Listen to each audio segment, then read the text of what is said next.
Okay, so I know a lot of you have been asking about this new congressional hearing on UAPs. Buckle up, because we're going to do a serious deep dive. We've got transcripts, analysis, all that good stuff. So it's November 2024, and Congress is holding this hearing called, get this, Unidentified Anomalous Phenomena Exposing the Truth. Wow. Right? This is actually a follow-up to a similar hearing we saw back in 2023. And that one, remember, is where we heard some pretty wild claims, like that the U.S. has recovered non-human, how do they put it, biologicals No. from UAP crash sites. Yeah, that was a big one. Huge. So this time around, we've got a whole new set of experts testifying.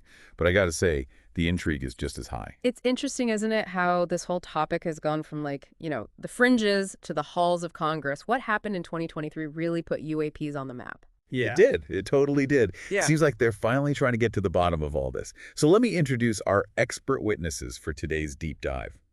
First, we've got Tim Gallaudet. He's a retired Navy Rear Admiral. Then there's Luis Elizondo, former Department of Defense official and author. We've also got Michael Gold. He used to work at NASA. And finally, rounding out the panel, is Michael Schellenberger. He's a journalist and the founder of Public, that news outlet. Sounds like a diverse group. They're each bringing something different to the table. For sure. So where do we want to start? I don't know. Where do you think we should start? Well, let's kick things off with Rear Admiral Gallaudet. He talked about this 2015 naval exercise where his ship's sensors picked up that famous Go Fast UAP video. Oh, yeah, the Go Fast video. You've probably seen it. It's that one where the object is zipping around, doing things that are, well, let's just say beyond anything we've ever publicly admitted to having. Right. It's one of the more convincing pieces of evidence out there, for sure. But it's still just a video, What else did Gallaudet have to say about it? Okay, so this is where it gets kind of strange. Gallaudet says he got an email with that video, but then, poof, it vanished. Just disappeared from his inbox. And get this, it also disappeared from several other commanders' accounts, too. No way. Yeah, just gone. No explanation, no record of it. Disappearing emails, unexplained phenomena. Sounds like the X-Files, haha. What are we supposed to make of that? Was it a glitch or something more, That's the million-dollar question. Yeah. And honestly, it sets the tone for the whole hearing. Speaking of intrigue, we have to talk about Luis Elizondo. He really dropped a bombshell with his testimony. He claims that the U.S. has these, secret programs, and they're dedicated to retrieving and reverse engineering crashed UAPs. Oh, hold on. Yeah. He even suggested that there's a secret arms race going on between all the major world powers, all trying to get their hands on this advanced tech. Wow, if that's true, that would completely change how we see global power and technological advancement. Exactly. But here's the thing. Elizondo wouldn't give any specifics about these supposed crash retrieval programs. He kept saying he was bound by a non-disclosure agreement. Of course. So frustrating, right? It's like they're dangling this incredible information in front of us, but then pulling it away. It does make you wonder what they're hiding and if there's any truth to any of this. Right. And if that wasn't enough, Michael Schellenberger, the journalist, drops another bombshell. Oh, this is the Immaculate Constellation part, right? You got it. He claims the U.S. government has this super secret program called Immaculate Constellation. It's dedicated to gathering UAP data. And they're using some incredibly advanced technology to do it. What kind of technology? We're talking high-quality images of these UAPs, in action. Schellenberger even described this incident where an F-22 was supposedly boxed in by, get this, 3 to 6 UAPs while it was trying to evade them. That's a chilling image. Our most advanced fighter jets being outmaneuvered so easily, it really makes you think about what these UAPs are capable of and how much the government knows about them. It does, doesn't it? One of the representatives even joked that just mentioning the name Immaculate Constellation might get someone on a list. Right, if this program really exists and it has access to that level of information, I can totally see why they'd want to keep it quiet. This kind of intelligence would be invaluable and, potentially very dangerous in the wrong hands. Absolutely. Okay, so we've got disappearing videos, alleged crash retrieval programs, and a super secret program with a name straight out of a sci-fi movie. You might be thinking things couldn't get any weirder, but we still have one more expert to unpack. Michael Gold. He's probably going to bring us back down to Earth a little, huh? You read my mind. Gold actually argues that most UAPs are probably pretty explainable. Drones, experimental aircraft, maybe just tricks of the weather. But here's the key thing. He acknowledges that there are some sightings that remain unexplained. Okay. And he says those sightings definitely need further investigation. He's not saying they're all aliens, But he's not ruling it out either. That's an important distinction. Even if 99% of the sightings are mundane, that remaining 1% could be something truly groundbreaking, the unknown unknowns, right? Exactly. And Gold is on to say that we need better tools to study all this. We can't keep relying on grainy cell phone videos and cockpit footage forever. He wants funding to develop more sophisticated instruments, specifically designed for observing and analyzing UAPs.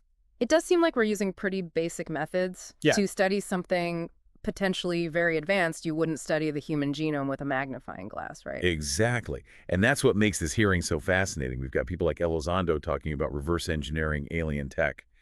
And then you have Gold, who's essentially saying we need a better telescope to figure this whole thing out. It's a clash of perspectives, for sure.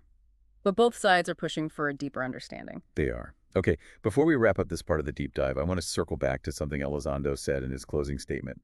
He described UAPs as an enigma and a frustration, especially if this tech turns out to be from a potential adversary. I can see why you'd feel that way. It must be frustrating to dedicate your career to this field, to see things that most people can't even imagine, and then be met with this wall of secrecy and unanswered questions. I know, right? And then he made this really chilling comparison. He said that if we're dealing with adversarial UAP technology, it would be an intelligence failure eclipsing 9/11 by an order of magnitude. Wow. Just let that sink in for a minute. That's a sobering thought. It really highlights what's at stake here. We're not just talking about weird lights in the sky anymore. This could have huge implications for national security, global stability, our whole understanding of humanity's place in the universe. Absolutely.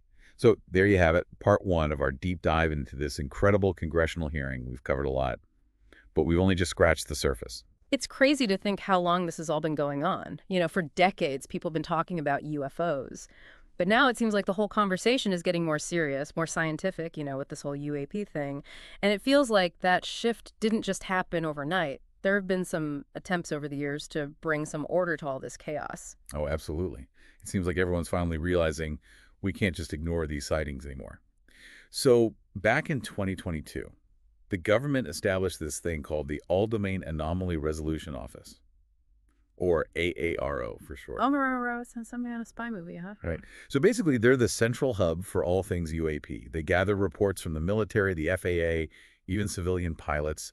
They're trying to standardize how we report and collect data on these phenomena. So they're like bringing a systematic approach to what used to be considered fringe science? Exactly. That makes sense. So is there any way for regular people to get involved? Like, can we submit our own UAP sightings to AARO? Not yet, unfortunately. Right now, AARO is mainly focused on reports from government employees, service members, contractors, people like that. People who have direct knowledge of UAP-related programs. And get this, they're looking at reports dating all the way back to 1945. Whoa, 1945. They're really digging deep into the history of this. They are. I wonder what they found in those old files. You know what's interesting? A lot of those historical records are actually available online. Anyone can see them. Wait, really? Yeah. So I could just go online and look at these files? Pretty much. Where would I even start? Well, the U.S. Navy has a case files folder on their website. It's dedicated to UAPs. You can find declassified documents, reports, photos. It's a real treasure trove. And then there's the FBI's online vault that has records going back to the 1940s and 50s. That's amazing. Talk about a rabbit hole for anyone interested in UFO history. It's like they're inviting the public to do their own investigations alongside the government. It does feel that way, doesn't it? Of course, no discussion about UAPs would be complete without mentioning Project Blue Book. Ah, yes, Project Blue Book, the Air Force's big UFO investigation. I remember reading about that when I was a kid. They spent years looking into these sightings and basically concluded that most of them could be explained away. Conventional aircraft, weather phenomena, misidentifications. Case closed, right? Well, not exactly. Project Blue Book ran from 1947 to 1969, and they investigated over 12,000 reported sightings. You're right, they did attribute most of those to explainable phenomena. But there were still some that they couldn't figure out. How many? Like a handful? 700. 700. Yeah. Out of all those cases, they couldn't come up with a definitive explanation for 700 of them. Officially, they remained unidentified.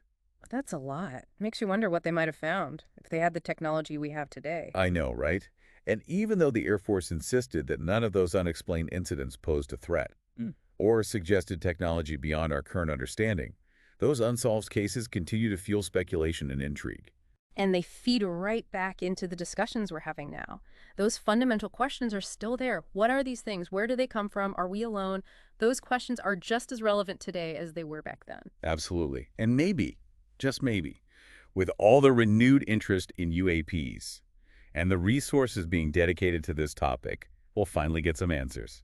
Well, even if we don't get definitive answers, the search itself could lead to some amazing discoveries. It could change how we understand physics, technology, even life itself.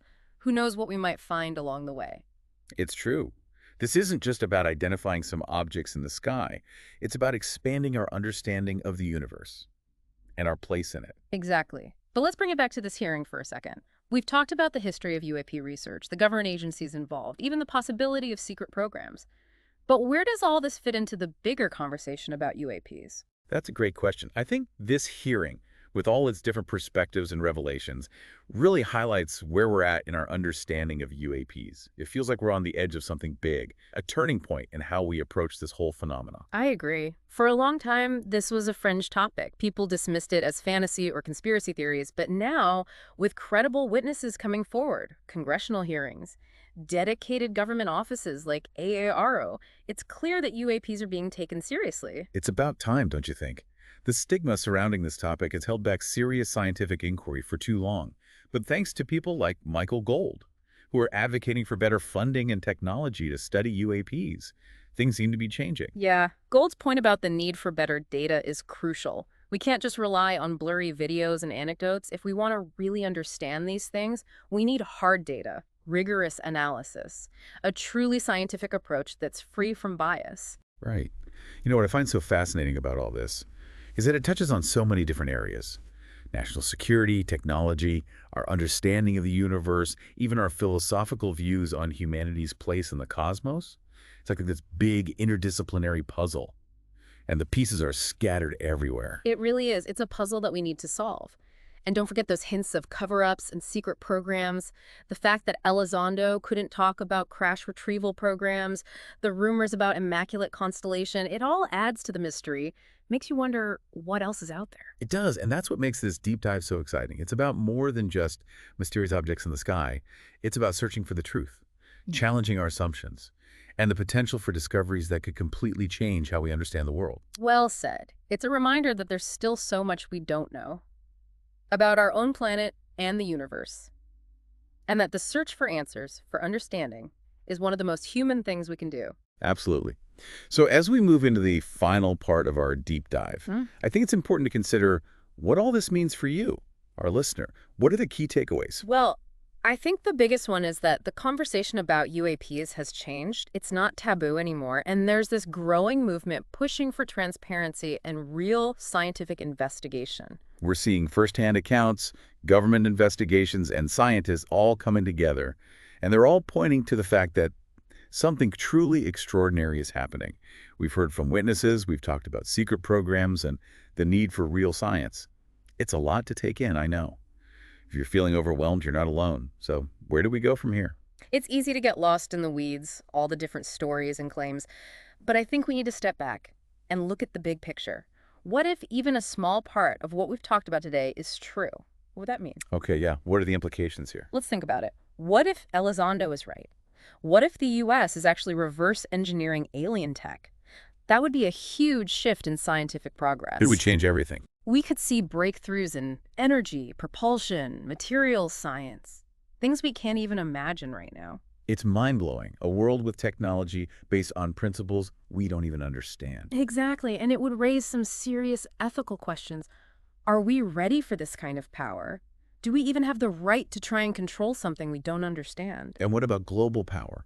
If one country has this tech, it would create a huge imbalance. It's like a sci-fi movie, but it could be real. Right, and then there are the philosophical implications. The idea of extraterrestrial life has always fascinated us.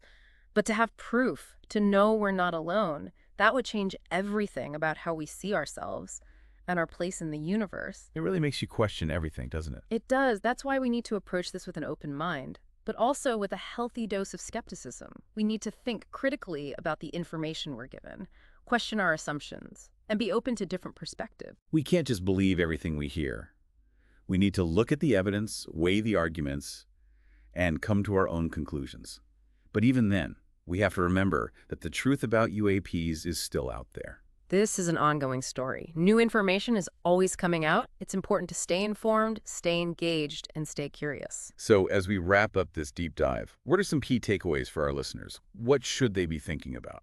Well, I think the most important thing is to remember that this conversation has changed. Talking about UAPs isn't taboo anymore. More and more people are pushing for transparency and real scientific investigation. We're seeing eyewitness accounts, government investigations, and scientific research all converging.